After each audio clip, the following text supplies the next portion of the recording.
Bueno, hermano, les saludo en el amor del Señor para entregar la lección correspondiente a la credibilidad de las Escrituras. Para tener en cuenta esta lección debemos tener, bueno, también recordar la lección anterior que tiene que ver con la canonicidad. Sumamente también importante recordar el orden en que estamos tomando las clases. Eh, es necesario igual ver la clase anterior para poder entender ahora de qué se trata esta. ¿Ya? O sea, cada clase va en cadena con la otra. Claramente, si usted ve esta lección no va a quedar con un signo de interrogación, sino que igual lo puede entender, pero va a ser mucho mejor que pueda ponerse al día si es que no ha visto las clases anteriores. Por lo tanto, la clase de hoy, como ya dije, se llama la credibilidad de las escrituras. Claramente, los que ya hemos creído, ¿no es cierto?, en el sacrificio de Jesucristo, que ya hemos creído en el Dios, en Jesucristo y en la Trinidad, podemos entender, ¿no es cierto?, que la Escritura, la Biblia, la palabra de Dios, nosotros la creemos por fe. Ni usted ni yo claramente necesitamos un respaldo o algo que nos ayude, ¿no es cierto?, a creer, sino que nosotros creemos por fe en la Escritura. Ahora, claramente, nosotros necesitamos defender esa credibilidad de esa Escritura, ¿cierto? Presentar defensa de lo que creemos. Nosotros no necesitamos una prueba física para creer, eso está más que claro, pero sí existen apoyos, ya sea arqueológicos, científicos, de carácter natural, ¿no es cierto?, que se van complementando de carácter histórico, que se complementan a la historia de la Biblia, al relato bíblico. Por eso, ¿cómo podemos, en este sentido, cómo podemos asegurar la credibilidad de la escritura por un medio físico? Es comparando, ¿no es cierto?, lo que está escrito en este libro y con lo que ya está anexo y escrito en la historia, ¿ya? En lo que nosotros conocemos, en la historia de la humanidad que nosotros conocemos. ¿Ya? Eso es el ejercicio que vamos a hacer, que también se los voy a presentar más adelante. No le tenga miedo a la palabra ejercicio. Tenemos que hacernos la siguiente pregunta. Tenemos que primero comparar la narrativa de la Biblia, ¿ya? O sea, cómo fue escrita, ¿ya? Lo que dice, lo que menciona, lo que sale dentro de la escritura, la forma en que fue escrita, su contenido, ¿ya? Lo más técnico, lo más duro. Entonces tenemos que hacernos la siguiente pregunta. Antes de presentar este tema, antes de investigarlo, era necesario la siguiente pregunta. Dice, ¿es la narrativa de la Biblia confiable? Esa es la pregunta. Se puede anotarlo, porque de esta pregunta vamos a sacar todo, vamos a sacar un extracto, ¿ya? Para poder presentarlo y responder a esta pregunta. Ahora, la pregunta ya la planteamos, ¿cierto? ¿Es la narrativa de la Biblia confiable? ¿Es lo que está escrito acá? ¿Es confiable? Ante eso, nosotros vamos a presentar el siguiente ejercicio, y es comparar las declaraciones de la Biblia con hechos ya conocidos. O sea, vamos a comparar lo que sale en este libro con lo que nosotros ya conocemos como historia, con lo que ya se conoce, ya sea con hallazgos arqueológicos, con la biología, con hallazgos científicos, y vamos, de cierta manera, a comparar, ¿no es cierto?, lo que sale acá en la Biblia con lo que está en la ciencia. Todo esto, hermano, como ya lo había explicado antes, quizá usted puede decir, claro, no, yo no lo necesito, porque yo no creo, ¿no es cierto?, por vista, no creo por hechos, sino que yo creo por fe. Eso está muy claro. Pero es necesario también tener y presentar defensa del Evangelio, presentar defensa de lo que está escrito acá. Algo muy común que se hace hoy en día, que la gente piensa que la Biblia y la ciencia son dos cosas diferentes. O dicen que la religión y la ciencia son como que están en un constante versus, están en una constante discusión y pelea, y que ninguna de las dos se puede complementar, pero eso hoy día lo vamos a descartar. ¿ya? Dice que la credibilidad de la Biblia tiene que ver con la veracidad de su narrativa o su carencia de errores. Es necesario primero entender de que esta narrativa, ¿no es cierto?, de lo que está escrito acá, ¿no es cierto?, posee una carencia de errores. O sea que la Biblia, nada de lo que está escrito acá ha errado, ¿ya? Vamos a leer primero en el versículo, el Salmo 119. Salmo 119, 160. Dice, la suma de tu palabra es verdad, y eterno es todo juicio de tu justicia. Para primero ver la credibilidad de la Biblia, como ya dije anteriormente, es necesario creer que ésta no tiene ningún error. Si hay un cristiano que piense que lo que está escrito acá tiene un error, o en algo se ha equivocado, o en algo de lo que está acá no es cierto, tiene que revisar su fe y tiene que revisar en quién ha creído, ¿ya? Si creemos en un Dios que es inmutable, que no varía, no cambia, que claramente no se equivoca porque es Dios, por lo tanto lo que está escrito acá no debería tener ningún error.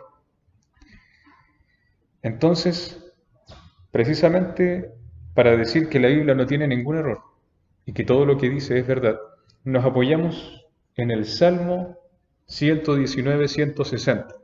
Anótelo si puede.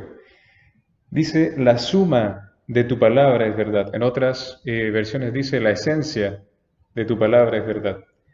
Y eterno es todo juicio de tu justicia. Esto contrasta con su canonización, que tiene que ver con la autenticidad de su autoría.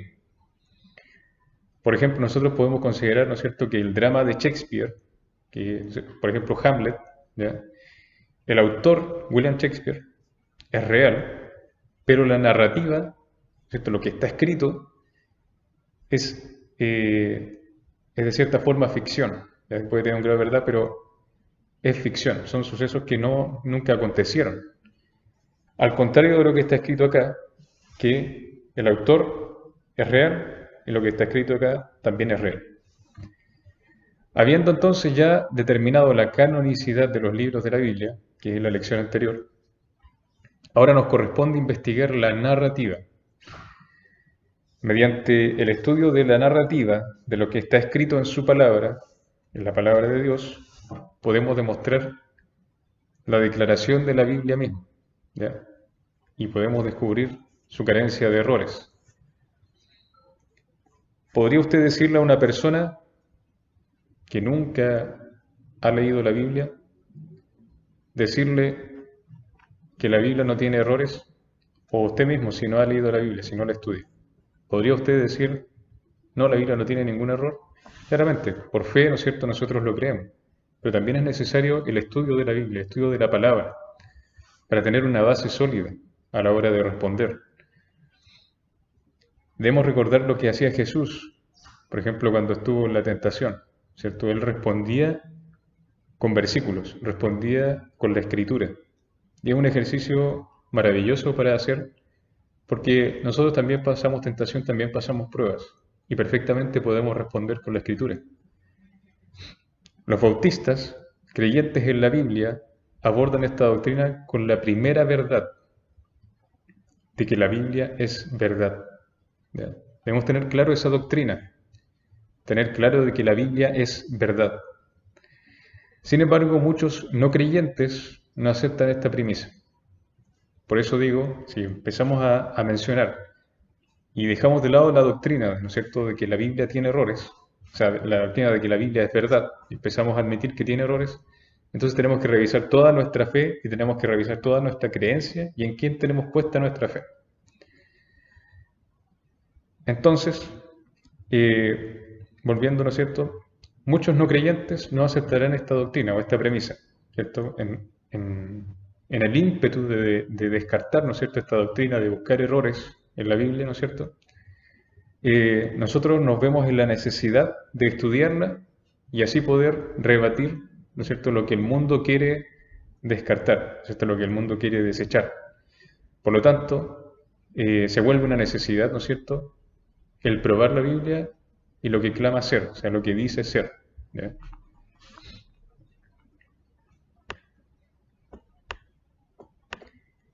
Como punto uno está la confiabilidad científica de la Biblia.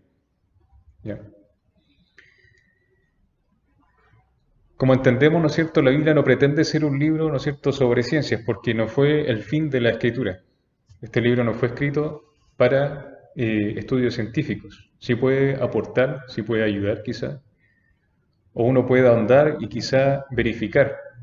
Pero el fin de esta escritura no fue, ¿no es cierto?, llevar a estudiosos, ¿no es cierto?, a conocimiento científico y a la investigación, porque no era el fin, ya no es el propósito de la Biblia. Pero está lleno, ¿cierto?, de tópicos científicos, al tener que ver con la vida diaria. Lo que se lee acá y todo lo que sucede, ¿no es cierto?, por así decirlo, las aventuras, ¿no es cierto?, de los héroes de la Biblia o de los personajes bíblicos, está lleno de cosas que son parte de la vida cotidiana. Por lo tanto, es importante notar que la Biblia, ¿no es cierto?, armoniza con el conocimiento científico ya establecido. O sea, lo que encontramos en la Escritura de ninguna manera descarta lo que la ciencia propone. De hecho, uno puede decir, bueno, todo parte por Dios. Por lo tanto, Dios creó todo y Dios hizo todas las cosas. La ciencia viene de Él. Por lo tanto, todo lo que salga acá claramente va a coincidir con lo que Él mismo creó. Por lo tanto, lo que la ciencia piensa descubrir o lo que dice encontrar o lo que piensa de cierta manera crear, todo ya está hecho por Dios.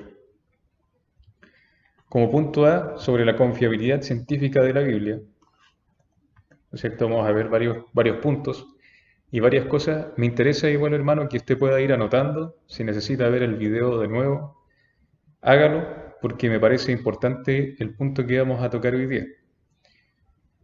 Si usted se encuentra en su lugar de trabajo o evangelizando a una persona o la está discipulando y esa persona presenta dudas o presenta interrogantes, es necesario que usted pueda responderle de buena manera y con una base bíblica. Nosotros no podemos, de cierta manera, parafrasear la Biblia o decir, creo que esto salía, incluso hay gente a veces que parafrasea la Biblia con cosas que ni siquiera están en la Biblia. Por lo tanto, es necesario que podamos estudiar la Escritura y así ir respondiendo de acuerdo a una base bíblica. Volviendo a la confiabilidad científica de la Biblia, como punto 1, hay varios segmentos. El primer segmento dice que la Biblia cubre muchos hechos científicos del acontecimiento diario y no los contradice. ¿Ya? Es lo que se entiende aquí en la Escritura, es lo que les había mencionado. Todo personaje de la Biblia claramente es un personaje real, no ficticio.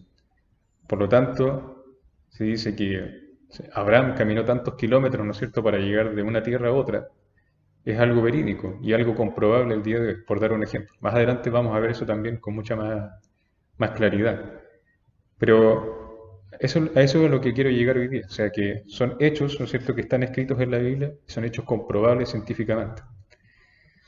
Entonces, como punto A, dice que la Biblia cubre muchos hechos científicos del acontecer diario, de cosas que suceden, ¿cierto?, de forma normal, sin contradecirlo. ¿Ya? Como punto 1, por ejemplo, la biología, ¿cierto? Si vamos a Isaías, ¿cierto?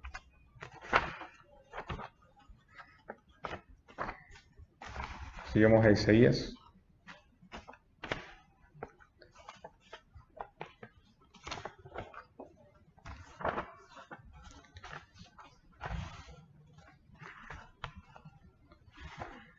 Isaías 59:3-7.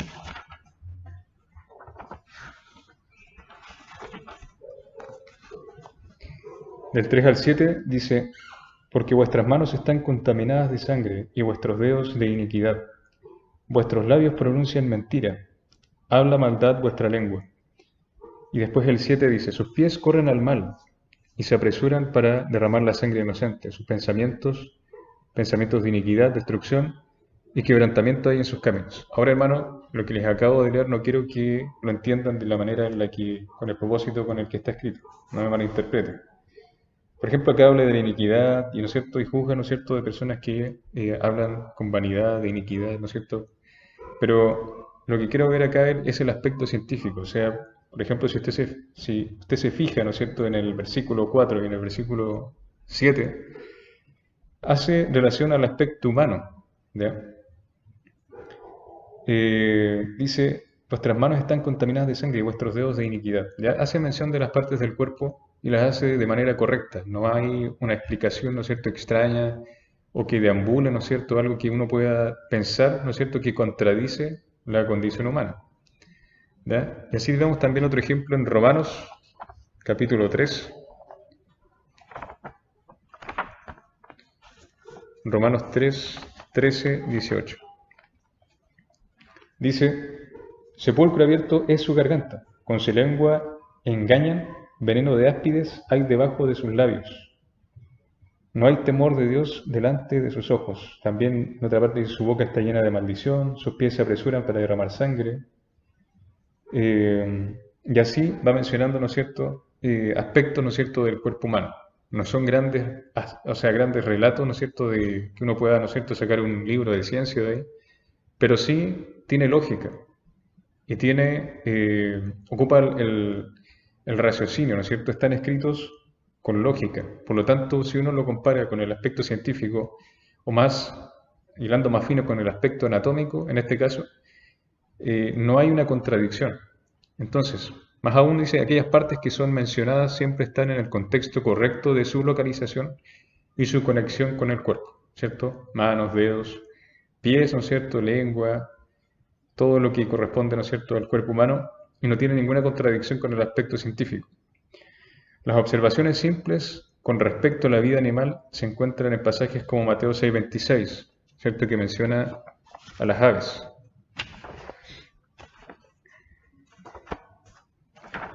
Claramente hay muchos más versículos que podemos encontrar, que también los vamos a ver más adelante, que mencionan, ¿no es cierto?, y que tienen una lógica que es muy clara. Dice, mirad las aves del cielo, que no siembran, ni ciegan, ni recogen en graneros, y vuestro Padre Celestial las alimenta. ¿No valéis vosotros mucho más que ellas? Entendemos un comportamiento animal, ¿cierto? Dice, tan elemental como pareciera ser, el hecho es que la Biblia no contradice el conocimiento científico natural. ¿Ya? En ningún sentido vamos a ver algo a menos que la Biblia lo mencione. Cuando la Biblia menciona que es un milagro, sale de la Biblia, ¿ya? Ninguna cosa va a declarar como algo natural, algo que sea sobrenatural. Cuando entendemos de que Jesús, por ejemplo, hace milagros, la Biblia lo menciona y aclara, ¿cierto? Este fue un milagro que realizó Jesús y que lo realizó en tal parte y todos están, ¿no es cierto?, impresionados, maravillados. También en el Antiguo Testamento hay acontecimientos también sobrenaturales, por ejemplo, la columna de fuego y todo lo que sale ahí, la Biblia lo relata como un suceso sobrenatural, que claro fue real, pero que fue algo sobrenatural, algo que no es normal, ¿ya? Algunos de los muchos hechos biológicos que se encuentran en la Biblia lo podemos encontrar en Hechos 17, 25 y 26.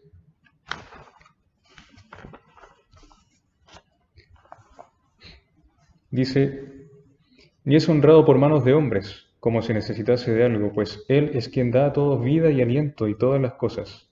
Y de una sangre ha hecho todo el linaje de los hombres, para que habiten sobre la faz de la tierra, y les ha prefijado el orden de los tiempos y los límites de su habitación. Por lo tanto, aquí en el 25 y 26 entendemos un comportamiento humano y también vemos que hay una unidad genética en la raza humana. O sea que desde un ser proviene todo lo que hoy conocemos, ¿ya? Esto es muy importante también a la hora de presentar defensas, ¿no es cierto?, con respecto a lo que piensa el mundo, respecto al origen del hombre.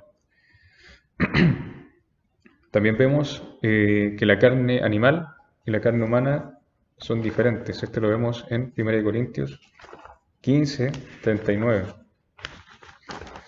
Y dice, no toda carne es la misma carne, sino que una carne es la de los hombres, y otra carne la de las bestias, otra la de los peces y otra de las aves. Por lo tanto, presenta claramente una diferencia y no hace ninguna mención que sea ilógica o que contradiga claramente la ciencia.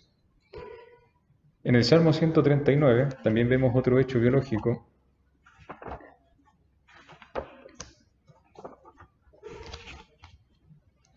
Me gustaría igual, hermano, lo reitero, y que pueda ir anotando todos estos versículos. Dice 139, 15 y 16, dice, no fue encubierto de ti mi cuerpo, bien que en oculto fui formado, y he entretejido en lo más profundo de la tierra. Mi embrión vieron tus ojos, y en tu libro estaban escritas todas aquellas cosas que fueron luego formadas, sin faltar una de ellas. Por lo tanto, ¿no es cierto?, entendemos de que hay un código genético, ¿ya? Incluso hasta ese aspecto lo podemos encontrar en el versículo 15, que es muy interesante. Dice, no fue encubierto de ti mi cuerpo. Bien, dice que en oculto fui formado y entretejido en lo más profundo de la tierra. Hace una alegoría, ¿no es cierto?, a cómo se forma, ¿no es cierto?, el cuerpo humano. Más adelante también vamos a ver ese aspecto dentro de este mismo segmento. Y dice, por ejemplo, en Génesis 2:7, que hace referencia, ¿no es cierto?, a la formación del ser humano.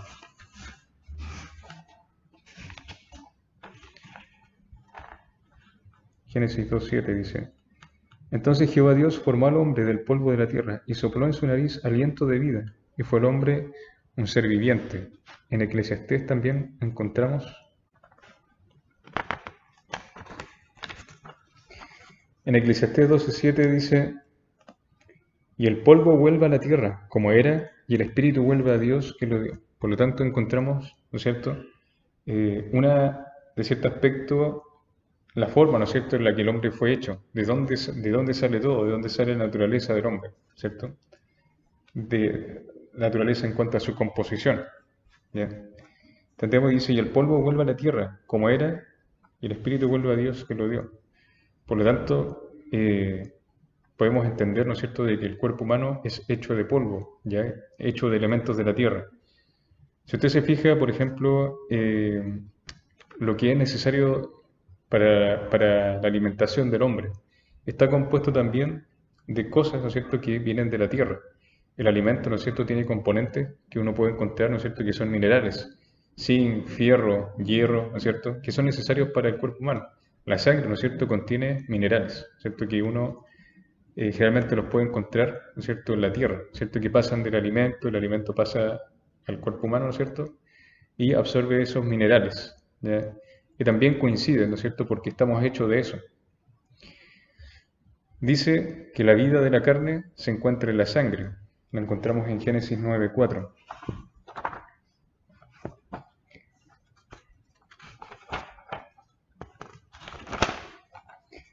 Dice, pero carne con su vida, que es su sangre, no comeréis. ¿Ya? Está concierne, ¿no es cierto?, respecto a lo que dice con respecto a la composición del ser humano. En Levítico también encontramos otro, Levítico 17:11. Dice, porque la vida de la carne en la sangre está, y yo os la he dado para hacer expiación sobre el altar por vuestras almas, y la misma sangre hará expiación de la persona. Porque la vida de la carne en la sangre está, yo os la he dado. Nosotros entendemos de que, por ejemplo, esta afirmación en el versículo 11, una persona que quizá, bueno, comprende, ¿no es cierto?, una jerga científica, podría reírse, ¿no es cierto?, pero entendemos de que la Biblia está hecha, ¿no es cierto?, en un lenguaje, si bien es formal, pero también un lenguaje coloquial, para que la persona lo pueda entender. Entender en realidad el mensaje, ¿ya?, la médula del mensaje. Como les digo, la Biblia no está hecha para estudios científicos, o sea, que una persona, ¿no es cierto?, pueda hacer estudios de arqueología, basarse, ¿no es cierto?, en un estudio científico, obviamente puede hacerlo, pero no es el fin de la escritura, ¿ya? El fin de la escritura es que la persona conozca a Jesucristo. Por lo tanto, la jerga está hecha de manera coloquial con la intención de que la persona pueda entender más fácilmente, ¿ya? En Éxodo 21:22 encontramos algo muy interesante, que es muy necesario hoy en día.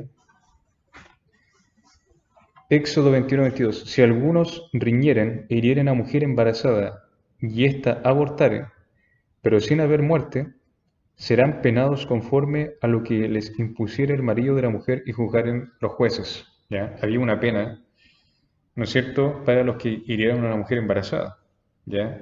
Y dice, ¿y si ésta abortara? ¿Ya? O sea, que perdiera el bebé, pero sin haber muerte, ¿no es cierto? O sea, todo lo que está acá quiere mencionar y quiere decir, ¿no es cierto? Y afirma de que los fetos, ¿no es cierto?, de los no nacidos son seres humanos vivos, ¿ya? Reales e individuales. Nadie haría una pena ni, ¿no es cierto?, levantaría, ¿no es cierto?, culpa, ¿no es cierto?, a un hombre que daña a una mujer embarazada por alguien que, ¿no es cierto?, no tiene vida. Por lo tanto, acá afirma, ¿no es cierto?, en el versículo 22, y también hay otros versículos, de que el feto ya es un ser individual. Salmo 139.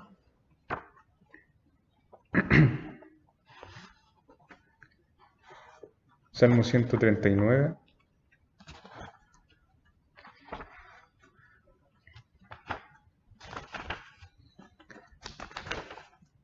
15, dice, no fue encubierto de ti mi cuerpo, bien que en oculto fui formado y entretejido en lo más profundo de la tierra. Mi embrión, dice, vieron tus ojos, y en tu libro estaban escritas todas aquellas cosas que fueron luego formadas, sin faltar una de ellas. Mi embrión vieron tus ojos.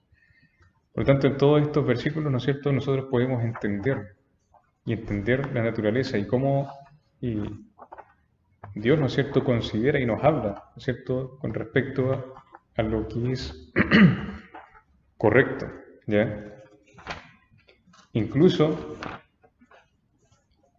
contradiciendo lo que la ciencia quiere arreglar, ¿no es cierto?, o entretejer, ¿no es cierto?, a la mala para que se vea algo moralmente correcto.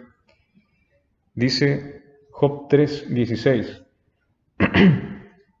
¿por qué no fui escondido como abortivo, como los pequeñitos que nunca vieron la luz? Acá Job se refiere, ¿no es cierto?, a los niños que no nacieron, a los fetos que no vieron la luz, ¿cierto? ¿Por qué no fui escondido como abortivo, como los pequeñitos que nunca vieron la luz? O sea, se refiere a que el ser dentro, ¿no es cierto?, de el vientre es considerado como un ser vivo, un ser individual, ya real. Es un ser humano. También vemos con relación y que habla sobre o hace mención, ¿no es cierto?, podemos entender con respecto a los microorganismos. Si vemos en Levítico, ¿no es cierto?, 6:28,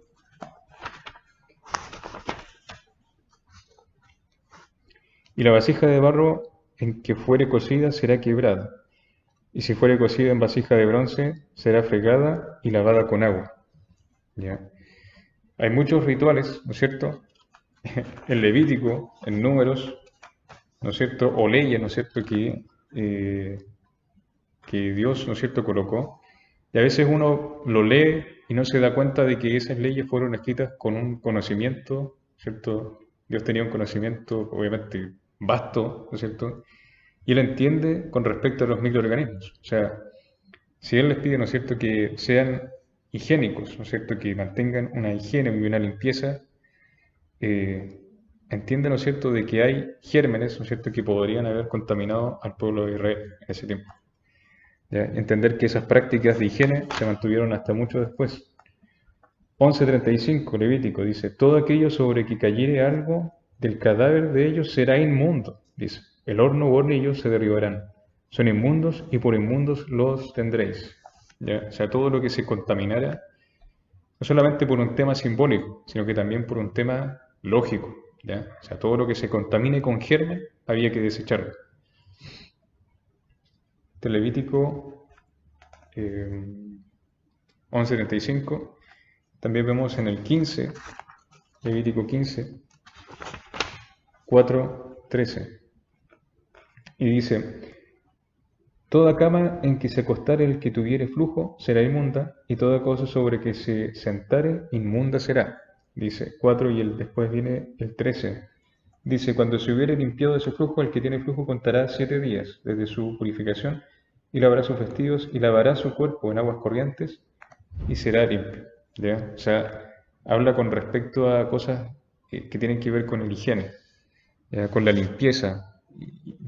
Y quizá, claro, como les he dicho, ¿no es cierto?, uno lo puede ver en un sentido simbólico, pero también hay que ver el contexto que en ese tiempo, ¿no es cierto?, no había mayores formas, ¿no es cierto?, de mantener una higiene, como lo hay hoy en día, por ejemplo, que existe, ¿no es cierto?, el jabón en barra, una persona se puede duchar todos los días, ¿no es cierto?, puede cambiarse de ropa todas las veces que quiera, pero en ese tiempo no existían esas comodidades, por lo tanto, existían esas leyes para mantener la higiene del pueblo y así mantener al pueblo sano y con vida, ¿no es cierto? Era necesario que se mantuviera eso. También lo mismo con respecto a la alimentación. Por ejemplo, ¿por qué habían animales que también estaban prohibidos? ¿Por qué habían animales que era más difícil cocinar? Por ejemplo, el cerdo. Si usted ha ido al campo o ha ido al sur, va a entender que el cerdo tiene una mayor necesidad de cocción que otros tipos de carne. ¿Por qué? Porque el cerdo contiene muchos más parásitos y muchos más contaminantes. De hecho, muchos se aseguran de que el cerdo, la carne de cerdo esté limpia antes de poder comerla. Ya por una serie de parásitos, tenia y un montón de cosas que pueden pasar al ser humano y que pueden resultar en una enfermedad. Por lo tanto, no solamente era por tema simbólico, por un tema que eran solamente leyes divinas, sino que era un tema lógico, ¿ya? Era para mantener el cuidado del pueblo de Israel. Vemos otros temas, ¿no es cierto? Por ejemplo, en el comportamiento animal, ya para poder ir avanzando, ¿no es cierto? En Génesis 1, 24, 25, entendemos, ¿no es cierto?, que los animales se reproducen según su género, ¿ya? En Proverbios 6, versículo 6 y versículo 10, ¿no es cierto?, las hormigas obreras son hembras y no descansan, ¿ya? También en Proverbios 6, 8, hay hormigas agricultoras que en verdad cosechan semillas. Son versículos que nos van hablando, ¿no es cierto?, sobre el comportamiento animal. En Job, capítulo 39, versículo 7, dice que las águilas tienen la visión aguda y comen carroña. Salmo 104, 25 nos habla de los océanos, ¿no es cierto?, que están inundados con vida marina de formas de tamaño sin número. Por lo tanto, con respecto a temas biológicos, ¿no es cierto?, la Biblia nos da ejemplos que son bastante racionales de acuerdo a la ciencia. Ya esto no de ninguna manera contradice la ciencia, ni la descarta, ¿no es cierto? Ahora, ¿en qué nosotros podíamos encontrar, ¿no es cierto?, hoy en día, por ejemplo, con respecto al aborto, ¿cierto? La Biblia nos dice, ¿no es cierto?, que la criatura dentro del vientre, ¿no es cierto?, desde el embrión, ¿no es cierto?, dice, es un ser humano, es un ser individual que ya es considerado como un ser, ya desde el embrión.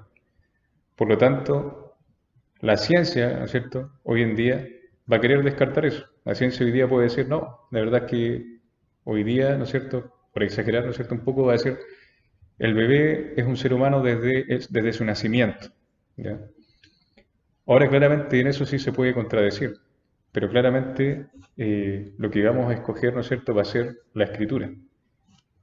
Punto uno, porque hemos puesto nuestra fe en Jesucristo, ¿ya? Si hemos puesto nuestra fe en Jesucristo, vamos a entender la escritura y vamos a poner nuestra fe en la escritura, entendiendo que es la palabra de Dios, ¿ya?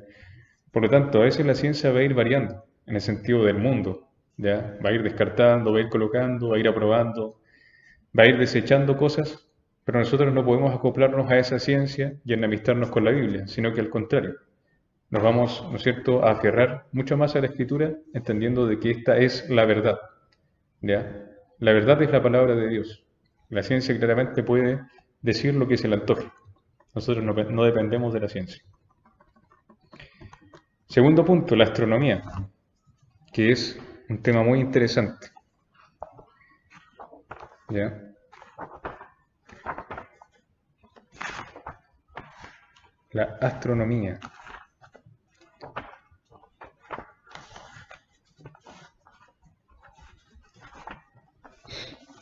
En Isaías 55:9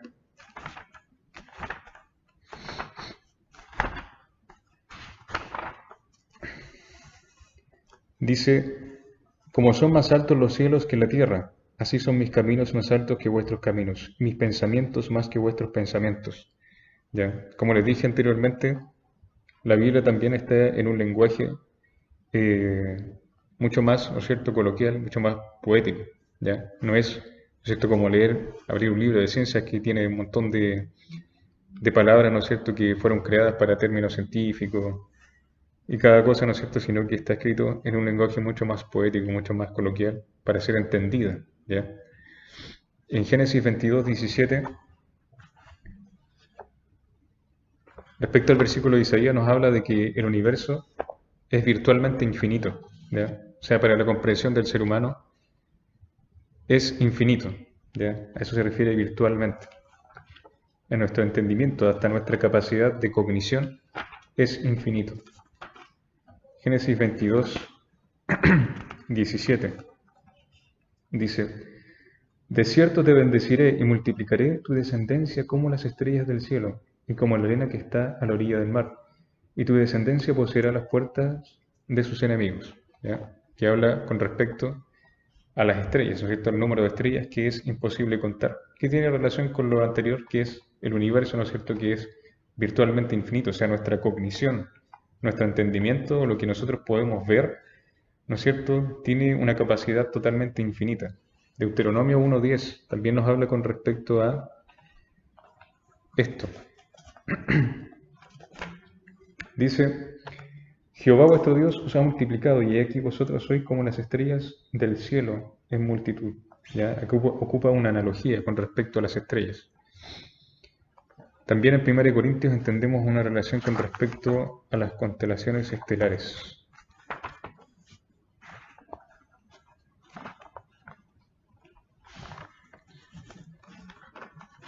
(15:41) dice: Una es la gloria del sol. ¿Ya? El sol es una estrella.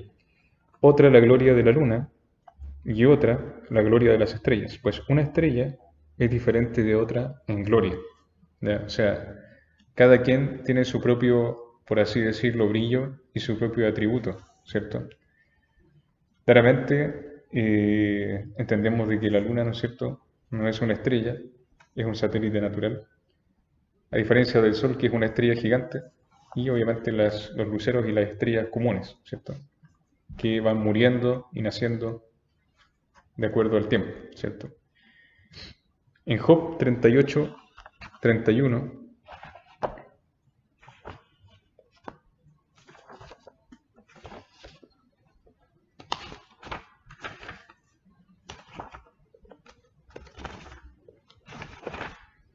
Job 38, 31 dice: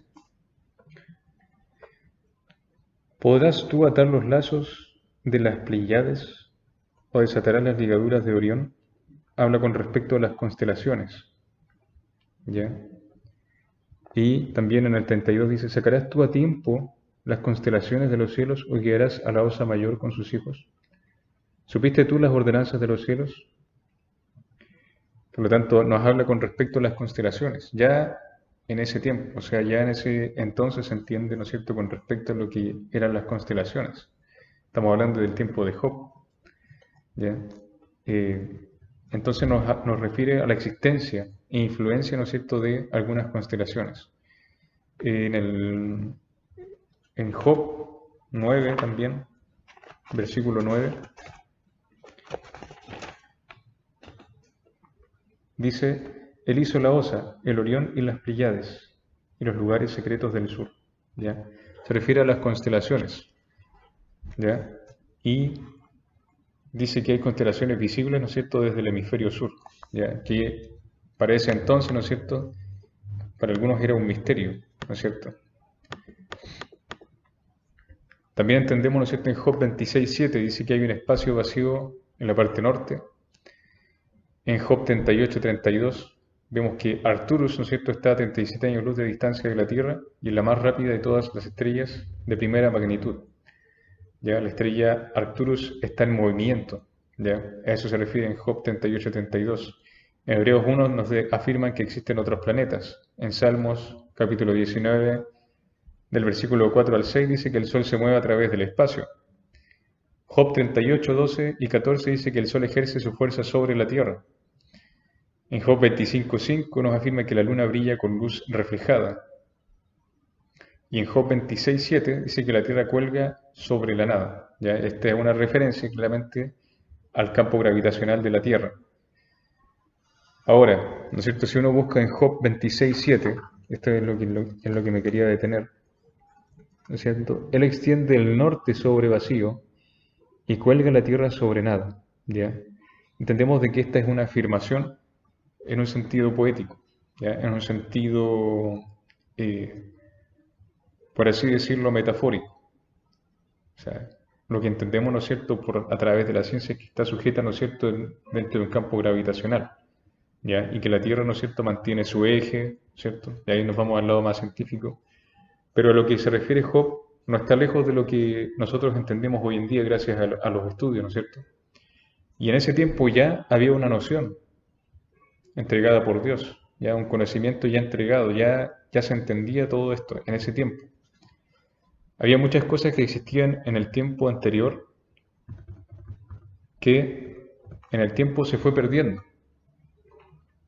Escritura, ¿no es cierto?, no solamente por escritos bíblicos, sino que también de otras culturas, que también nos hablaron de constelaciones, que también hablaron de ¿no es cierto?, movimientos, ¿no es cierto?, espaciales, ¿no es cierto?, de estrellas, movimiento del sol. Habían culturas que hacían calendarios, ¿no es cierto?, con respecto a las constelaciones. Por lo tanto, con el tiempo, ¿no es cierto?, a medida de que la gente fue creando nuevas cosas y estudiando otras cosas, se fueron también olvidando algunas, se fueron descartando algunas. Por ejemplo, imagínense todo lo que se entiende acá, todo lo que está escrito, y más adelante vamos a seguir viendo otras cosas, por ejemplo, en Isaías, creo, también nos dice que nos habla sobre el círculo de la Tierra, ¿ya? Algo que después fue descartado y que en algún tiempo se creyó que la Tierra era plana. Por lo tanto, la ignorancia fue ocultando todo esto y también va de la mano con desligarse de la palabra de Dios. Por lo tanto, al desligarse de la palabra de Dios, eso también trajo ignorancia en muchos sentidos. Por intentar el afán, ¿no es cierto?, de la autosuficiencia y de tratar de conocer mediante sus propias fuerzas, ¿no es cierto?, el estudio de algunos cuerpos, ¿ya? Más adelante vamos a ver ese tema. ¿Y qué hubiera pasado si la humanidad, ¿no es cierto?, no le hubiera hecho el quite, ¿no es cierto?, a la Biblia o a la Escritura. Entendemos hoy, como tercer punto también, términos de la geología y la geofísica, ¿ya? Esto es el tema que les quería hablar con respecto a que eh, cuando dice que la Tierra, ¿no es cierto?, era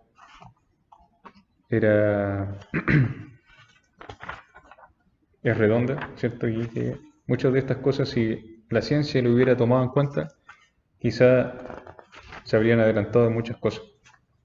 40:22 dice, Él está sentado sobre el círculo de la tierra, cuyos moradores son como langostas. Él extiende los cielos como una cortina y los despliega como una tienda para morar. En Lucas 17:30, ahí nos está hablando de que la tierra es esférica, ¿ya? En Lucas, imagínense el tiempo del que les hablo, tiempo de Isaías, que son muchos años antes de que las personas empezaran a conjeturar este tipo de cosas. 17:30 dice, así será el día en que el Hijo del Hombre se manifieste. Lucas 17:30. En aquel día el que está en la azotea y sus bienes en casa no descienda a tomarlos. Recordó la mujer de Lot, todo el que procure salvar la vida la perderá. Dice, os digo que en aquella noche estarán dos en una cama, uno será tomado y otro será dejado. Creo que ese, ¿no? Lucas 17:30 y 35.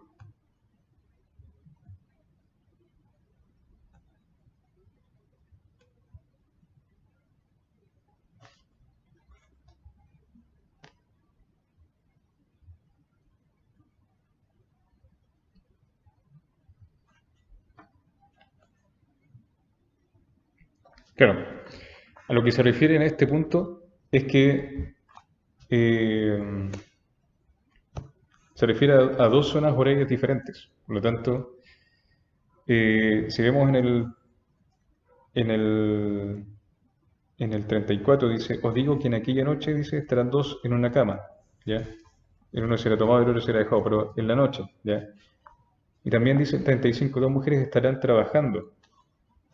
Por lo que yo sé, ¿no es cierto? No se trabaja en ese tiempo, al menos yo creo que no se trabaja de noche. Dice, dos estarán en el campo y el uno será tomado y el otro dejado. ¿Ya? Por lo tanto, Acá nos hace referencia que cuando el Señor venga, ¿no es cierto? En unas partes va a ser de noche y en otras va a ser de día, ¿ya? Hay diferentes zonas de horario en donde, ¿cierto? Claramente entendemos de que una parte es diurno y el otro es vespertino, ¿ya? Es lo que se refiere a Lucas 17, 30, 35. En Job 28, 5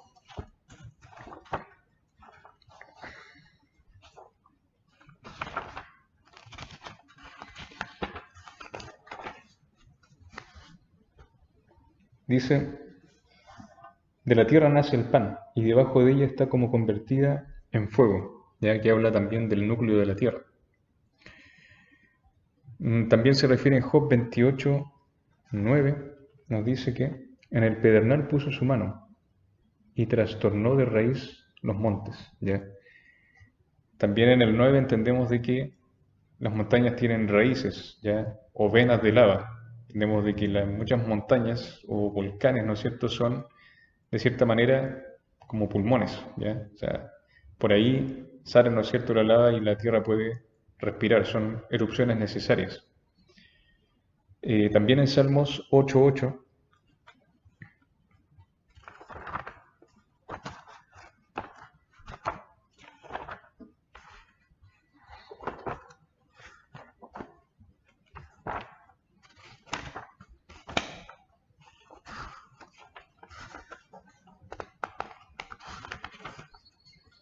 dice, las aves de los cielos y los peces del mar, todo cuanto pasa por los senderos del mar.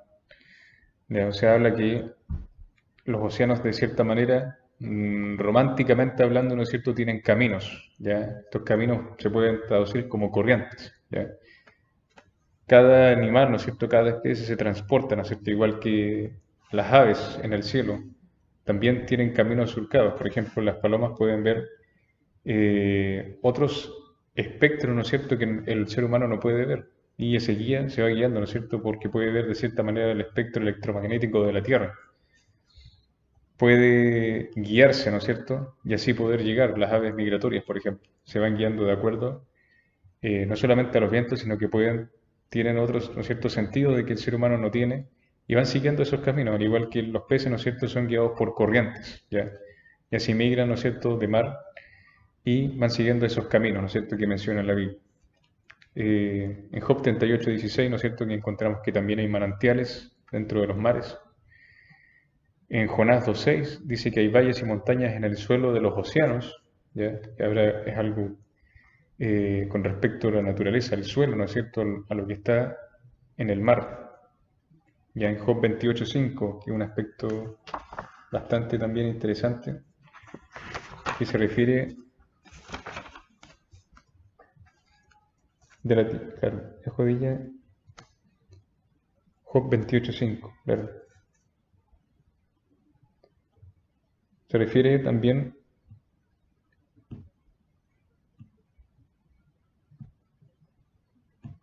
claro, dice, abre minas lejos de los habitados, en lugares olvidados donde el pie no pasa, esos suspendidos y balanceados lejos de los demás hombres. ¿Ya? Habla sobre, ¿no es cierto?, el comportamiento de los vientos. Habla sobre también de que el aire tiene una composición. ¿Ya? En Job 38:24 nos habla también de que el aire puede ser movido por la luz del sol. En Eclesiastés 1:6 nos hace referencia a que los vientos tienen un patrón de movimiento. ¿Ya? En Salmo 147:18 dice que los vientos tienen su efecto sobre la naturaleza. Aquí es un ciclo y que eso tiene, ¿no es cierto?, una confluencia. En Salmo 135:7, Eclesiastés 1:7 y Amós 9:6 nos habla de que el ciclo de agua existe. ¿Ya?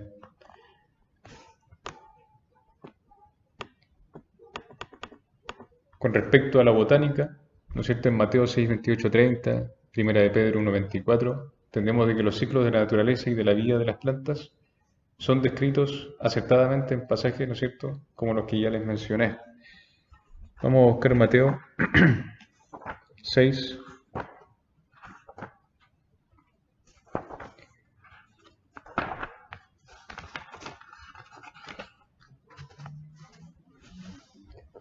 Mateo 6, 28, 30. Dice, y por el vestido, ¿por qué os afanáis? Considerad los lirios del campo, cómo crecen, no trabajan ni hilan.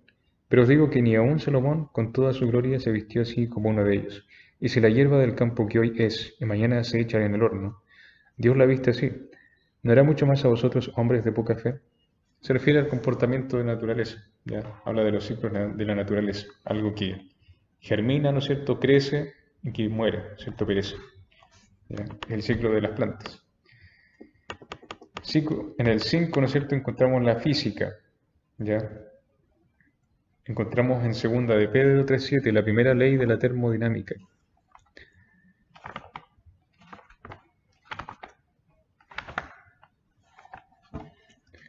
Segunda de Pedro 3.7 dice: pero los cielos y la tierra que existen ahora están reservados por las mismas palabras, guardados para el fuego en el día del juicio y de la perdición de los hombres impíos. ¿Ya? Es lo que sale, habla del comportamiento, ¿no es cierto? Habla de la termodinámica, que es la conservación de la masa y de la energía, algo que está ahí detenido, ¿no es cierto? Que se mantiene, ¿ya?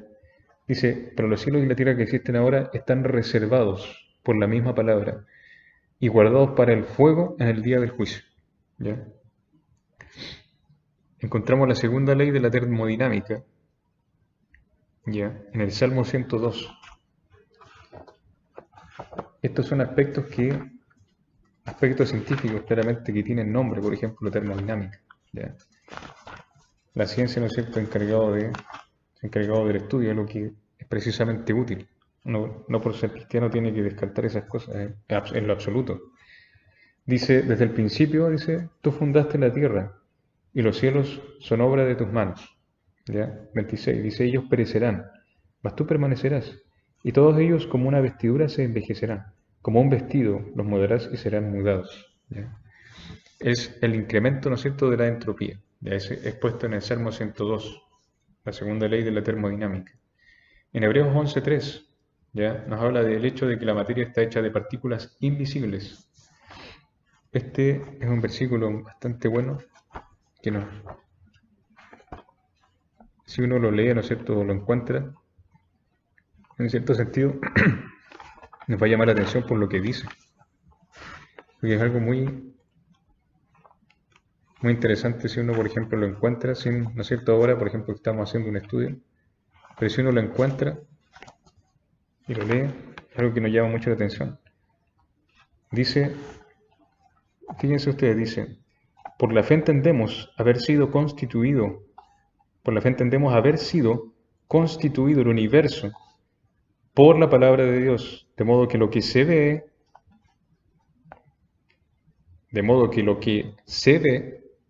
fue hecho de lo que no se veía. ¿Ya? Habla, ¿no es cierto?, precisamente de la composición de cada materia, ¿no es cierto? Si usted, por ejemplo, estudia, ¿no es cierto?, un poco química y entiende otro aspecto, ¿no es cierto?, de la ciencia, toda materia, toda cosa creada, toda cosa hecha, está compuesta de carbono, algunos en un grado más alto, otros en menos, pero todo está hecho, todo tiene carbono, toda cosa creada tiene carbono, ¿ya? Y cada cosa, ¿no es cierto?, está compuesta por átomos, por cosas que no podemos ver, y es lo que se refiere en este versículo maravilloso, ¿no es cierto?, que llama mucho la atención y que a mí me gusta mucho. Dice, por la fe entendemos haber sido constituido el universo por la palabra de Dios, de modo que lo que se ve fue hecho de lo que no se veía. Entonces entendemos de que, con respecto a la física, ¿ya?, lo que se ve fue hecho de lo que no se veía. Como nota dice que la Biblia no está escrita en un lenguaje empírico científico, es lo que les mencionaba, no está hecha, ¿no es cierto?, con el fin, ¿no es cierto?, de hacer estudios científicos. Por esto, ¿no es cierto?, también ha sido ridiculizada la forma en la que está escrita, su lenguaje poético, ¿no es cierto? Por ejemplo, en Isaías 11.2 dice que se refiere a los 4 confines de la tierra, refiriéndose a las ubicaciones, ¿no es cierto? O también se refiere a las columnas de la tierra, que lo encontramos en 1 Samuel 2.8. También habla sobre el nacimiento del sol hasta donde se pone, en Salmo 51, ¿ya? Son jergas que ocupa, ¿no es cierto?, la Biblia, ¿no es cierto?, que no es un lenguaje científico como tal. Por ejemplo, en la Biblia, ¿no es cierto?, no vamos a encontrar la palabra que diga termodinámica, porque no es el fin de la escritura darnos a conocer, ¿no es cierto?, temas científicos, empezar a explicar, ¿no es cierto?, científicos, no está hecho para eso. Pero más bien, ¿no es cierto?, el lenguaje usa más bien, ¿no es cierto?, el lenguaje de la conversación simple. ¿Ya? Esto está hecho para que nosotros lo entendamos. Tiene que ver también con nuestra forma de explicar. Ya cuando usted, por ejemplo, va a hacer defensa de la escritura, tampoco podemos ponernos, ¿no es cierto?, teólogos, ¿no es cierto?, ponernos demasiado intelectuales, ¿no es cierto?, a la hora de explicar. Tenemos que tratar de hacerlo lo más sencillo posible, igual a la hora de evangelizar. No podemos, ¿no es cierto?, empezar a ocupar términos teológicos complejos o términos científicos porque la verdad que no cumplimos con el objetivo de que la persona entienda de manera rápida y sencilla. La escritura está hecha para eso, está hecha para que uno la pueda entender. Claramente hay temas mucho más complejos que la ciencia todavía no puede explicar.